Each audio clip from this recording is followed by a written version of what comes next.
हम किसी व्यक्ति को सदैव प्रसन्न नहीं रख सकते। ये लिख लो आप, चाहे जान निकाल के रख दो, हम किसी व्यक्ति को सदैव प्रसन्न नहीं रख सकते। सदैव शब्द है, सदैव प्रसन्न नहीं रख सकते, क्योंकि वो अपने स्वभाव के अनुसार है।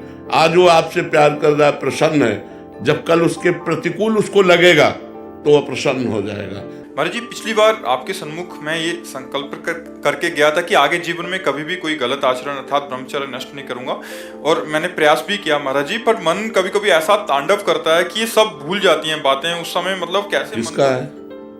राधे राधे आप सभी को। आप सभी का अधिकार है खुशी पर, और आपको खुश रहना चाहिए।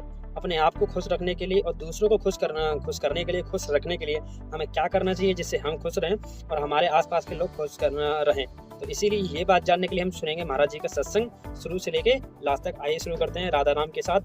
सत्संग सुनते हुए राधा नाम करेंगे। आइए। रश्मि जी। राधे राधे। राधे राधे महाराज जी। महाराज जी, दूसरों को सुखी रहने और सुखी करने के लिए क्या करें? भगवान का स्मरण करते हुए सब में भगवत भावना करो, इससे बड़ा सुख होगा।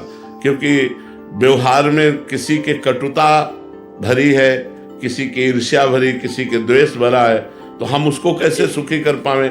जब वो हमें गाली देगा, जब वो कटु व्यवहार करेगा, तब हम उस पर भगवत भाव करेंगे। हम नहीं गाली देंगे, हम कटु व्यवहार नहीं करेंगे, तो हमारे अंदर सबको सुख देने की क्षमता आ जाएगी। अगर भगवान प्रसन्न है तो सब प्रसन्न है, क्योंकि सबके अंदर भगवान है। हमें मूल पर जल चढ़ाना है, डाल और पत्तों पर नहीं पानी छिड़कना। मूल, अगर हमारे भगवान प्रसन्न है तो सब प्रसन्न है। मुझे भगवान को प्रसन्न करना चाहिए। हम किसी व्यक्ति को सदैव प्रसन्न नहीं रख सकते।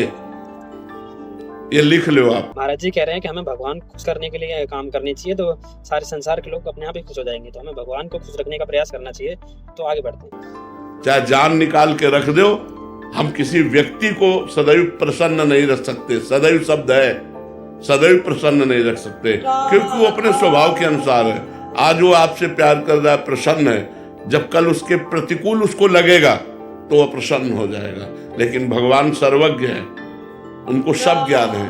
उनको प्रसन्न कर लो, सब प्रसन्न हो जाएंगे। मूल में पानी चढ़ा दिया तो डाल पत्ते फूल सब हरे हो जाएंगे। तो ये सब डाल पत्ते फूल है पूरा जगत, मूल सबका भगवान है। ऊर्ध्वमूल मधा शाखा मस्तोत्तम प्राहुरभ्यम, गीता जी में भगवान कहते हैं। तो भगवान श्री कृष्ण को, राम जी को प्रसन्न कर लो, सबको प्रसन्न हो गए, सबको प्रसन्न कर लिया। महाराज जी कह रहे हैं कि किसी भी व्यक्ति को हमेशा खुश रखने के लिए कोई प्रयास नहीं कर सकता, वो हमसे गुस्सा हो ही जाएगा। तो हमें प्रयास करना चाहिए, हम भगवान की सेवा करें, भगवान को देखते हुए उसकी सेवा करें, चाहे वो हमसे प्रसन्न हो ना हो। भगवान को देखते हुए हमें भगवान के लिए कर्म करना चाहिए, भगवान खुश करने का प्रयास करना चाहिए, व्यक्ति को नहीं। सांसारिक जीवन में पति है, बच्चे हैं, इन-लॉज है, काफी लोग हैं परिवार में।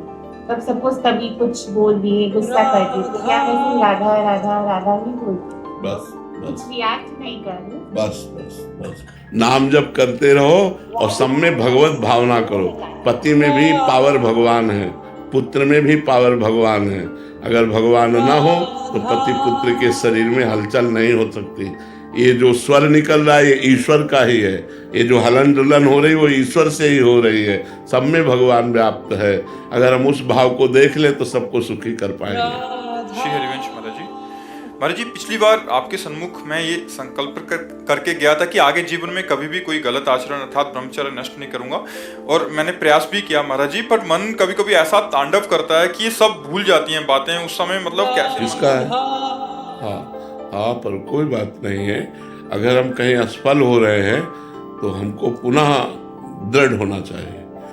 ये मार्ग ऐसा नहीं कि एक बार असफल हो गए तो हम निराश हो जाएं।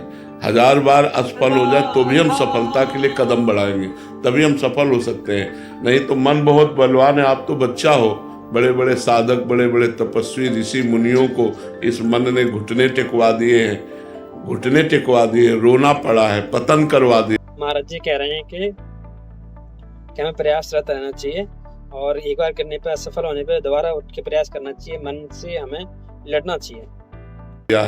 गिरा दिया है तो अभी तो तुम बच्चे हो, अभ्यास करते रहो, नाम जप करते रहो। अगर कोई चूक हो जाए तो पश्चाताप करो, फिर आगे बढ़ो कि आज से फिर संकल्प लेता हूँ। फिर चूक हो जाए फिर संकल्प लीजिए, कभी न कभी तो आप निकल ही जाएंगे ना। नाम जप कर रहे हैं, इसमें निराश न हो कि अब यार क्या होगा, 50 बार फेल हो चुका, तो क्या नहीं, 1000 बार फेल हो जाऊंगा तो भी कदम रोकूंगा नहीं, तो पार हो जाओगे। इसमें हारना नहीं है।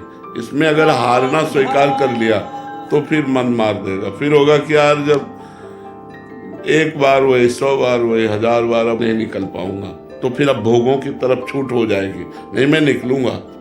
इस बार 30 दिन में हुई है, अगली बार 40 दिन हम संभालेंगे, हम 50 दिन संभालेंगे, धीरे धीरे हम पूरा जीवन संभाल लेंगे। ऐसे चलना चाहिए, पर साथ में नाम जप हो और सत्संग हो।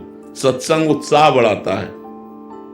जब हम परास्त होते हैं और संतों की वाणी सुनते हैं तो हमको एक नई ऊर्जा मिलती है, हमें चलने का उत्साह मिलता है। अगर सत्संग सुनते रहे और नाम जप करते हैं तो हम हर दोष पर विजय प्राप्त कर लेंगे। बहुत अच्छे बच्चे हो जो सतमार्ग पर चलना चाहते हो, भगवान सहयोग देते हैं तभी हम लोग चल पाते हैं। जय जय श्री हरिवंश। आप सभी का धन्यवाद वीडियो अंत तक देखने के लिए। जय जय श्री हरिवंश।